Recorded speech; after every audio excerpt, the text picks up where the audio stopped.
உலகெங்கிலும் உள்ள நாதாஸ் மீடியா நேயர்களுக்கு வணக்கம்.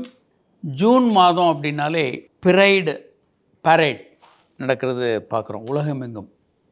இது என்ன அப்படின்னா, பாலியல் சிறுபான்மையினர், அரவாணியல், அதே மாதிரி ஓரின சேர்க்கையாளர்கள், எல்ஜிபிடிக்யூன்னு சொல்லுவோம் ஆங்கிலத்தில்.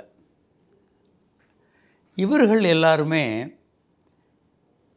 அவர்கள் சமுதாயத்தில் சமமாக நடத்தப்பட வேண்டும். அவர்களுடைய உரிமைகளை பாதுகாப்பு இருக்கணும். அவர்கள் ஒதுக்கப்படக்கூடாது. அவர்கள் ஒரு தனிமைப்படுத்தப்பட்டு அவர்களை சிறுமைப்படுத்தக்கூடாது அப்படின்றதுக்காக உலகமெங்குமே இவர்களுக்கான இந்த பரேட் ஜூன் மாதம் நடக்குது. இந்தியாவிலையும் சில இடங்களில் நடந்துக்கிட்டு இருக்கு. சென்னையிலையும் போன வருடமெல்லாம் நடந்தது. அதை தவிர பல்வேறு அமைப்புகள் இருக்குது. சென்னையில் நிறைய அமைப்புகள் இருக்குது. சகோதரி, அதே மாதிரி வானவில், நிறைய அமைப்புகள், நிறைய நிகழ்ச்சிகள் அப்பப்போ நடத்திக்கிட்டு இருக்காங்க. சகோதரன் ஒரு அமைப்பு இருக்குது. இப்படி ஏராளமான அமைப்புகள் இவருடைய உரிமைகளுக்காக போராடுறது. பல்வேறு கோரிக்கைகள் வேறு தமிழக அரசாங்கத்தில் வச்சு ஒரு ரிசர்வேஷன் கூட, வேலை வாய்ப்புக்கான ரிசர்வேஷன் எல்லாம் இவர்களுக்கு போராடி பெற்றது. இவர்களும் மனிதர்களே, பாலியல் சிறுபான்மையினர். நம்ம ஆண்கள் பெண்கள் இந்த பாலினத்தை மட்டும்தான் முக்கியமாக கருதுகிறோம்.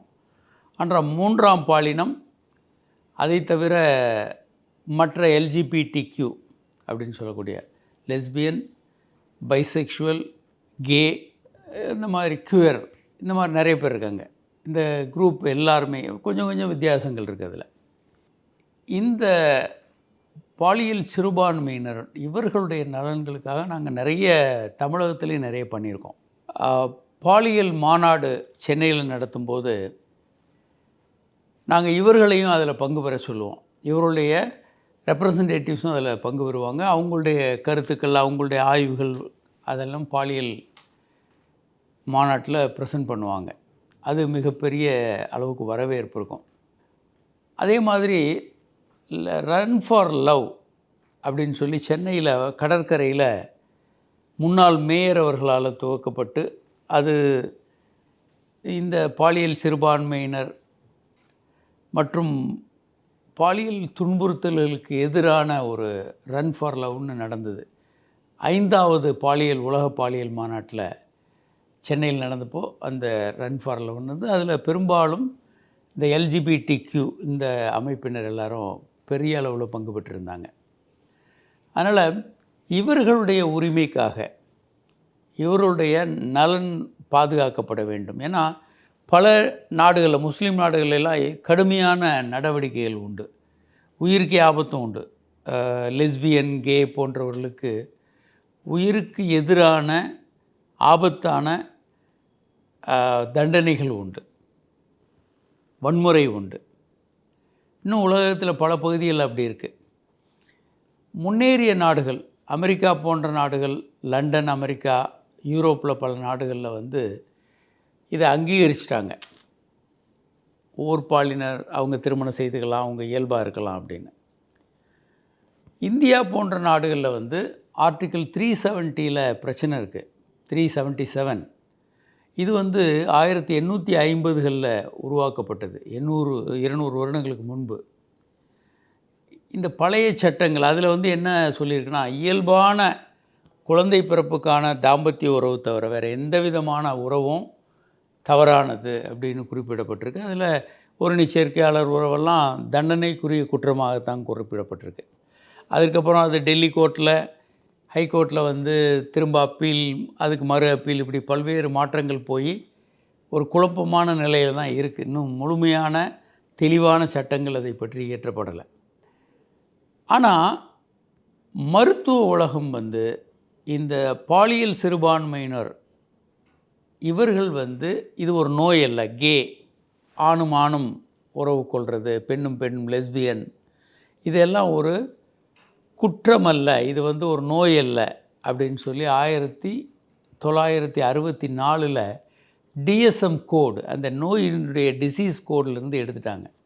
இது ஒரு நோய் அல்ல அப்படின்னு. ஆனாலும் கூட பல நாடுகளில் இன்னும் வந்து இந்த ஓரினச் சேர்க்கை பல்வேறு விஷயங்களும் ஒரு தவறான விஷயமாக, தண்டனைக்குரிய குற்றமாக பார்க்கப்படுறதை பார்க்குறோம். அதே மாதிரி 3ஆம் பாலினத்தவர்கள் வந்து சமமாக நடத்தப்படாமல் இருக்கிறத பார்க்குறோம். இன்றைக்கும் கூட நமக்கு ஒரு கழிவறைன்னு போனீங்கன்னா ஆண் பெண்ணுக்கு தான் இருக்கும். 3ஆம் பாலினம் அவங்க எதுக்குள்ளே போகிறதுன்னே சொல்ல முடியாது. அவங்க 2யும் பயன்படுத்த முடியாது. எதுக்குள்ளேயுமே அவங்க உள்ளே போக முடியாது. அப்போ அந்த மாதிரியான ஒரு சிக்கல் இன்னும் இருக்கிறத நம்ம பார்க்குறோம். அவங்களும் சமமாக மதிக்கப்படுறதில்ல. நீங்கள் ஏதாவது ஒரு ஃபார்ம் கொடுத்தீங்கன்னா ஆணா பெண்ணான்னு கேட்டிருப்பாங்க. 3ஆம் பாலினம்னே குறிக்கவே முடியாது எங்கேயும். அப்போ இந்த சிக்கல்கள் அவங்க எதிர்கொள்கிறாங்க. உலகம் முழுவதுமே அவர்கள் வந்து இது சம்பந்தமான உரிமை குரல் எழுப்புறது, ப்ரைடு பரேட் நடத்துறது, மாநாடுகள் பல நடத்துறது, இப்படி நிறைய விஷயங்கள் உலகமெங்கும் நடந்துகிட்ருக்கு. இந்த ஜூனில் லண்டனில், அதே மாதிரி நியூயார்க் போன்ற நகரங்களில் ப்ரைடு பரேட் அந்த ஊர்வலங்கள் நடந்து செய்தியாக வந்திருக்கு. இது ஒரு நாமெல்லாம் தெரிந்து கொள்ள வேண்டிய விஷயம். பாலியல் விஷயங்களை நம்ம நிறைய பேசிகிட்ருக்கோம். இந்த விஷயமும் அதில் ஒரு முக்கியமான விஷயம். ஏன்னா இவர்களும் மனிதர்களே, இவர்கள் மீதும் மனித நேயம், அந்த இவர்களையும் மனிதர்களாக நடத்தணும். இவங்களை வந்து ஏதோ தவறான ஒரு ஒரு ஒரு இவங்களை ஒதுக்கி தள்ளுறது, இவங்க ஒரு குற்றவாளிகள்ன்ற மாதிரியான பார்வை வந்து சமுதாயத்திலிருந்து விலக்கப்பட வேண்டும் அப்படின்றது தான்.